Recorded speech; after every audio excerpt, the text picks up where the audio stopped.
Nous avons eu au total à impacter 1070 bénéficiaires pour un montant total de 36 640 000. Ainsi, ces deux arrondissements, pour toute nature de crédit confondu, enregistrent 2239 bénéficiaires pour un montant de 72 710 000 francs. Ces statistiques ne concernent que le premier et le deuxième arrondissement de Cotonou. Quand on sait que la commune en compte 13, eh bien, il y a de quoi se rendre à l'évidence que les mesures conservatoires prises par le gouvernement sont bien suivies. Et c'est pour en savoir d'ailleurs davantage que Rekia Madougou est allé à la rencontre des bénéficiaires de microcrédits aux plus pauvres de la commune. Des mesures bien respectées, alors le gouvernement est rassuré. En premier, le chef de l'État. Le président Boni Yayi est très soucieux de vos conditions. Il m'a chargé de venir vous transmettre tout son amour.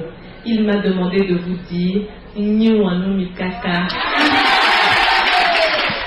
Le chef de l'État, le président Boni Yayi, il m'appelle chaque jour et me demande, Madame le ministre de la microfinance, qu'est-ce que vous avez pu faire aujourd'hui pour mes femmes, pour mes mamans, chaque jour?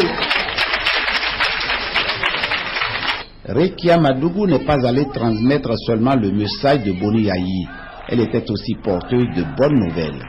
Pour celles qui ont obtenu les premiers crédits de 30 000 et ont déposé leur dossier et sont dans l'entente, à partir de ce soir, vous allez commencer à obtenir vos crédits.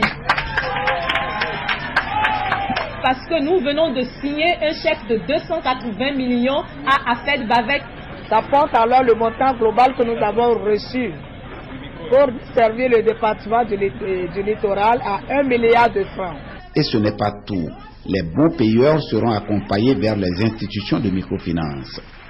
Le président Boni Yayi a dit, désormais à partir d'aujourd'hui, les femmes qui ont déjà bien passé leurs examens pour les 4 premiers crédits, eh bien, elles peuvent faire des dossiers au niveau des institutions de microfinance et elles peuvent aujourd'hui prendre 100 000, 200 000, jusqu'à 1 million ou 2 millions si elles veulent. Alors les femmes ne proclament que la gratitude. Nous remercions notre chef d'État, président Boni Yayi, à cause de tout ce qu'il nous a fait. Moi, je souhaite à tout le monde n'a réussir ça. Et ça nous fait des avantages. Heureuses, les femmes le sont vraiment, avec la volonté ferme d'œuvrer dans le sens de la pérennisation du programme, d'abord en s'occupant réellement des activités pour lesquelles les crédits sont octroyés, puis en remboursant ces crédits et à bonne date, comme c'est le cas jusque-là.